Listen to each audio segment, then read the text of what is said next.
French President Emmanuel Macron is going to be in New Delhi. He's also going to visit Jaipur. It's a very important visit, only spells out the importance of India-France relations. I'm being joined by former India's ambassador to France, Ambassador Mohan Kumar. Thank you so much for joining us over here, Ambassador Kumar. Beginning with the visit itself, a lot of people would have questioned as to why is he coming on such a last-minute invite. How do you look at that invitation that went out very last minute, and yet President Macron attending or coming to India?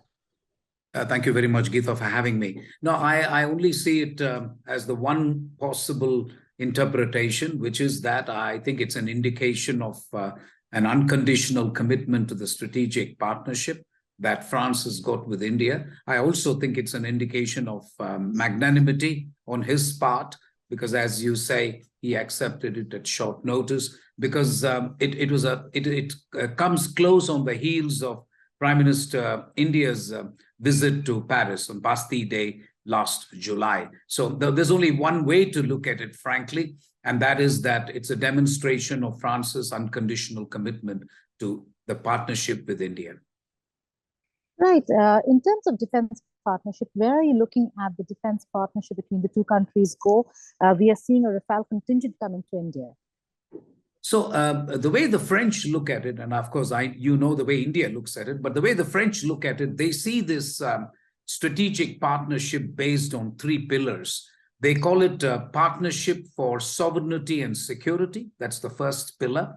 The second pillar is a partnership for the planet, and that has got a whole lot of things under it. And then there is a partnership for people.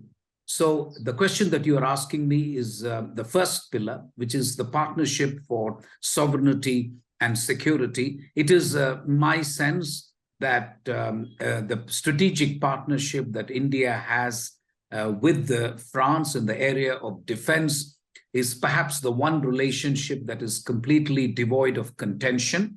That's the first point I'd like to make. Second, I think in the light of what is going on in Europe between Russia and Ukraine, in view of Sergei Lavrov's own statement that they are okay with India diversifying its arms supplies, I believe that France offers itself as a ready alternative to Russia in many areas, not in all areas, obviously, but in many areas. And therefore, you're right in asking me about the security partnership. The one thing I would look for is basically whether we will be, or both countries will be able to announce a decision on Rafale for the aircraft, for the naval aircraft, the 26 Rafale that we are expected to buy. I have absolutely no idea, Geeta, where negotiations stand. The one thing that I see is this visit comes so soon after the last visit. And my sense of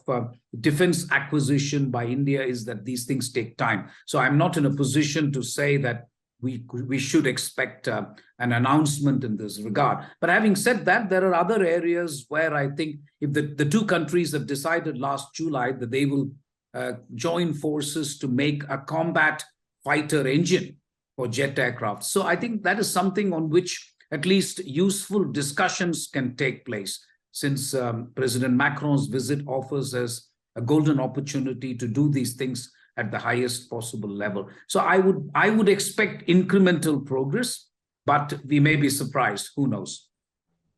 Ambassador Kumar, when it comes to India's Make in project, the Make in India dream, where do you see that headed? We're still buying off the shelf. Are we looking at a faster pace of a Make in India project of Rafales coming and being built over here, of other aircraft projects, or defense projects coming into India? If there is one country which can help us with Make in India, it is France. Because with the submarines, you saw what happened with the Hindustan Aeronautics Limited. We've been able to do some things in the past with them, where there has been a transfer of technology. And while I'm not saying 100% was made in India, but quite a lot was made in India. So it is my expectation that France has got the message. We've been conveying this message right from my time, that the medium to long-term future in defense between the two countries is actually Make in India and not buying off the shelf, as you put it. I don't think that's workable anymore. I think the French get it. I think they know that in the medium to long term, it's going to be done. I had made a somewhat out of the box proposal, if you like, in the trilateral that I attended in Abu Dhabi with India, France, and UAE.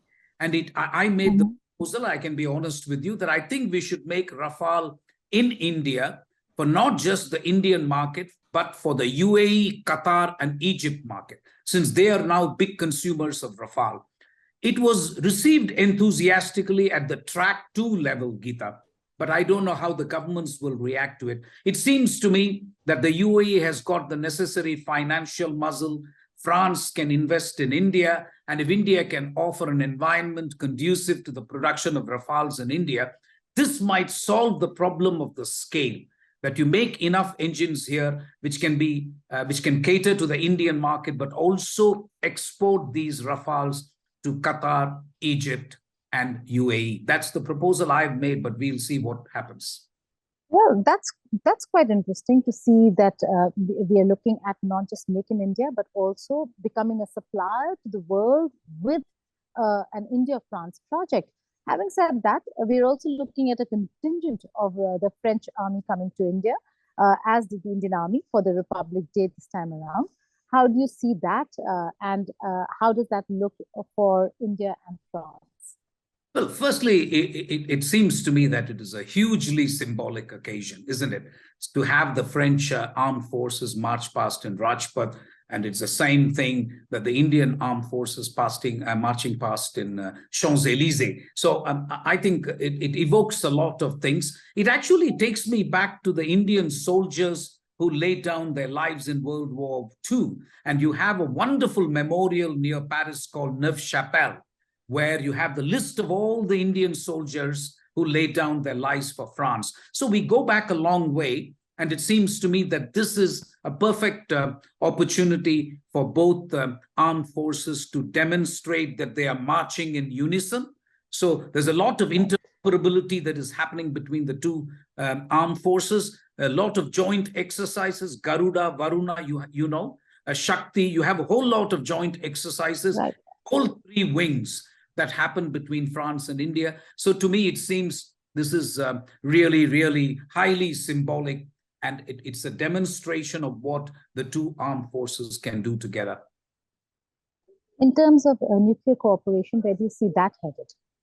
Economic and industrial? Sorry. Nuclear.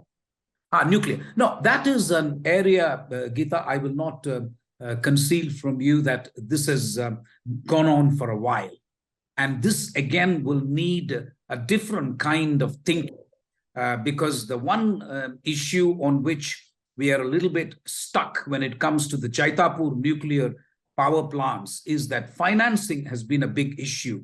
I again took advantage of the trilateral to say that perhaps the UAE should finance it, frankly, and then we can do something with the nuclear energy, not just in India, but elsewhere. But we will need to think again out of the box. Financing is the main issue because nuclear power plants require tremendous capital investment upfront.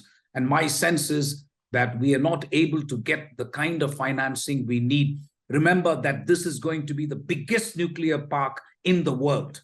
We've got 6 nuclear plants in Jaitapur. It's huge, it's mammoth, and it requires a lot of funding. Right. Finally, before I let you go, the Bonhomie that the leaders share, if you could spell out how that works and how has that helped build ties? The Bonhomie? Yes. So thank you. So I was ambassador there, and I was winding up when I got a call from the Prime Minister's office saying the Indian Prime Minister wants to come to Paris to meet this young leader who has just been elected. And this was June 2017.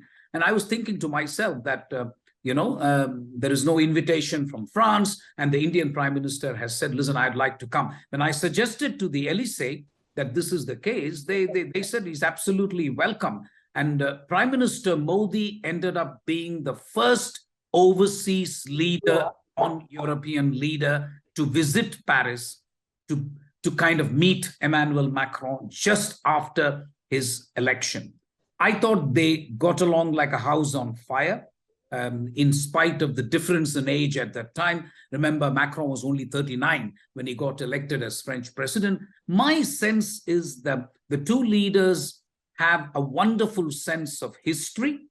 I remember we gifted President Macron with the English translation of Arthashastra because his thesis was on Machiavelli, Emmanuel Macron, when he did his postgraduate in Sciences Po. So he's a great student of history, great student of international relations.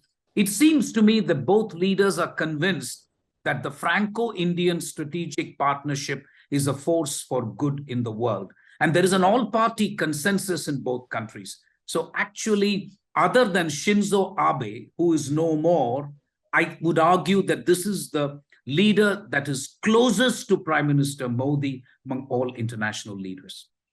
Master Mohan Kumar, thank you so much for joining us here on India Today. Thank you very much for having me.